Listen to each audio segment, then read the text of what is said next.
નમસ્કાર. ગુજરાત પંચાયત સેવા પસંદગી મંડળ એટલે કે જીપીએસએસબી પશુધન નિરીક્ષકો માટે એક નવી જ ભરતી લઈને આવ્યું છે. તો જેમને પણ આ ક્ષેત્રમાં કારકિર્દી બનાવવી હોય, ચાલો આપણે સાથે મળીને આ તકની બધી જ વિગતોને એકદમ સરળ રીતે સમજી લઈએ. તો આ જાહેરાત છે પશુધન નિરીક્ષક વર્ગ 3ના પદ માટે.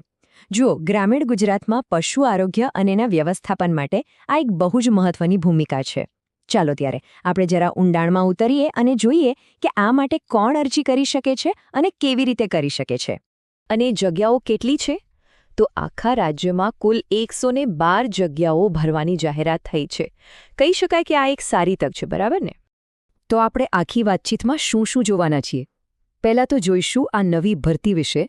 પછી કુલ કેટલી ખાલી જગ્યાઓ છે એના પર નજર નાખીશું. ત્યાર પછી લાયકાત અને વયમર્યાદા શું છે, અરજી કરવાની પ્રોસેસ શું છે, અને હા, છેલ્લે સૌથી અગત્યની બાબતો અને તારીખો જે બિલકુલ ચૂકવાની નથી. ચાલો તો શરૂઆત કરીએ જીપીએસએસબીની આ નવી ભરતીથી. સૌથી પહેલાં આ ભરતીની જે બેઝિક વિગતો છે અને એનું મહત્વ શું છે એને જરા સમજી લઈએ. તો જે ભરતી કરનાર સંસ્થા છે એ છે ગુજરાત પંચાયત સેવા પસંદગી મંડળ એટલે કે જીપીએસએસબી. પદનું નામ છે પશુધન નિરીક્ષક વર્ગ 3. અને ખાસ વાત એ છે કે આ સીધી ભરતી છે.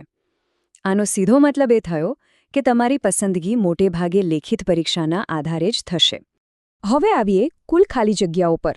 સૌથી રસપ્રદ વાત તો એ છે કે આ 112 જગ્યાઓનું વિતરણ કેવી રીતે કરવામાં આવ્યું છે. ચાલો જોઈએ કે અલગ અલગ કેટેગરી અને જિલ્લાઓમાં આ જગ્યાઓ કેવી રીતે વહેંચાઈ છે. જો આ ચાર્ટ બધું જ એકદમ ક્લિયર કરી દે છે. કુલ જગ્યાઓમાંથી સૌથી વધુ એટલે કે 52 બેઠકો જનરલ કેટેગરી માટે છે. એના પછી 33 એસસીબીસી માટે, 13 ઈડબ્લ્યુએસ માટે, 11 એસટી માટે અને 3 એસસી કેટેગરી માટે રાખવામાં આવી છે. હવે જો જિલ્લા પ્રમાણે જોઈએ ને તો તાપીમાં સૌથી વધારે 13 જગ્યાઓ છે. એની પાછળ જ કચ્છમાં 10 જગ્યાઓ છે. તો ડાંગમાં 9 અને ભાવનગરમાં 7 જગ્યાઓ આવેલી છે. આ કુલ જગ્યાઓમાં પણ કેટલીક જગ્યાઓ અનામત છે. જેમ કે દિવ્યાંગ ઉમેદવારો માટે 16 જગ્યાઓ, માજી સૈનિકો માટે 2 અને મહિલા ઉમેદવારો માટે 12 જગ્યાઓ અનામત રાખવામાં આવી છે. સારું, તો હવે આવીએ લાયકાત અને વયમર્યાદા પર. કદાચ આ સૌથી અગત્યનો સવાલ છે કે આખરે આ પોસ્ટ માટે અરજી કરી કોણ શકે. ચાલો એના માપદંડો પર એક નજર કરીએ. તો મુખ્ય શૈક્ષણિક લાયકાત શું છે? એ છે પશુપાલનમાં 3 વર્ષનો ડિપ્લોમા. અને હા, એ કોઈ પણ માન્ય યુનિવર્સિટીમાંથી મેળવેલો હોવો જોઈએ. એક વાત ખાસ ધ્યાનમાં રાખવા જેવી છે. ડિસ્ટન્સ લર્નિંગથી મેળવેલી લાયકાત અહીં માન્ય ગણાશે નહીં. ડિપ્લોમા ઉપરાંત બીજી પણ કેટલીક જરૂરી લાયકાત છે. એક તો કમ્પ્યુટરનું બેઝિક નોલેજ હોવું જોઈએ અને બીજું ગુજરાતી અથવા હિન્દી કે પછી બંને ભાષાનું પૂરતું જ્ઞાન હોવું જરૂરી છે. અને ઉંમરની વાત કરીએ તો અરજી કરવા માટે ઓછામાં ઓછી ઉંમર 18 વર્ષ અને વધુમાં વધુ 33 વર્ષ નક્કી કરવામાં આવી છે. હવે આ એકદમ મહત્વની વાત છે. ખાસ નોંધી લેજો. તમારી ઉંમર અને તમારી શૈક્ષણિક લાયકાત આ બંનેની ગણતરી કઈ તારીખે થશે?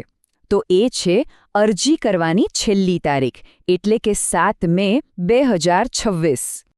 ઓકે, તો હવે આગળ વધીએ અને સમજીએ અરજી કરવાની પ્રક્રિયાને. ઓનલાઈન ફોર્મ કેવી રીતે ભરવું એના સ્ટેપ્સ જોઈ લઈએ જેથી કોઈ ગડબડ ન થાય. જુઓ, અરજી કરવાનું શરૂ કરો એ પહેલાં કેટલીક વસ્તુઓ હાથવગી રાખજો. એક તો તમારો પાસપોર્ટ સાઇઝનો ફોટો અને તમારી સહીનો નમૂનો. યાદ રાખજો, આ બંને 15 કેબીથી ઓછી સાઇઝના અને જેપીજી ફોર્મેટમાં હોવા જોઈએ. અને હા, તમારા બધા જ શૈક્ષણિક સર્ટિફિકેટ્સ પણ સાથે રાખજો. આખી પ્રોસેસ છે ને એકદમ સીધી સાદી છે. સૌથી પહેલાં ojas.gujarat.gov.in પર જવાનું. ત્યાં જાહેરાત ક્રમાંક 02/2026-2027 પસંદ કરો. પછી અપ્લાય ઓનલાઈન પર ક્લિક કરીને બધી વિગતો ભરી દો. તમારો ફોટો અને સહી અપલોડ કરો, અરજી કન્ફર્મ કરો અને છેલ્લે જો તમને લાગુ પડતું હોય તો ઓનલાઈન ફી ભરી દો. બસ થઈ ગયું.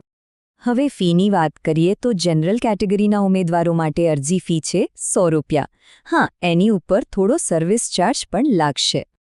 પણ અહીં એક બહુ સારી વાત એ છે કે એસસી, એસટી, એસસીબીસી, ઈડબ્લ્યુએસ દિવ્યાંગ અને માજી સૈનિક કેટેગરીના જેટલા પણ ઉમેદવારો છે એ બધાને અરજી ફીમાંથી મુક્તિ આપવામાં આવી છે. એમને કોઈ ફી ભરવાની નથી. અને હવે અંતમાં સૌથી મહત્વની બાબતો અને તારીખો. શું યાદ રાખવાનું છે એ ફટાફટ જોઈ લઈએ. આ તારીખો બરાબર મગજમાં બેસાડી દેજો. ઓનલાઈન અરજી શરૂ થશે 16 એપ્રિલ 2026થી અને અરજી કરવાની છેલ્લી તારીખ છે 7 મે 2026. ફી ભરવાની છેલ્લી તારીખ પણ એ જ છે 7 મે રાત્રે 11:59 સુધી. એક વાત ચોક્કસ યાદ રાખજો. કોઈ પણ અપડેટ માટે જેમ કે પરીક્ષાની તારીખ કે બીજી કોઈ માહિતી હંમેશા ઓફિશિયલ વેબસાઇટ જ જોતા રહેજો. કઈ વેબસાઇટ્સ? તો આ રહી ojas.gujarat.gov.in અને gpssb.gujarat.gov.in. આ બંને વેબસાઇટને નિયમિત રીતે ચેક કરતા રહેવો. તો બધી જ જરૂરી માહિતી હવે તમારી પાસે છે. હવે સવાલ એ છે કે શું આ 112 જગ્યાઓમાંથી એક જગ્યા તમારા માટે છે? વિચારજો.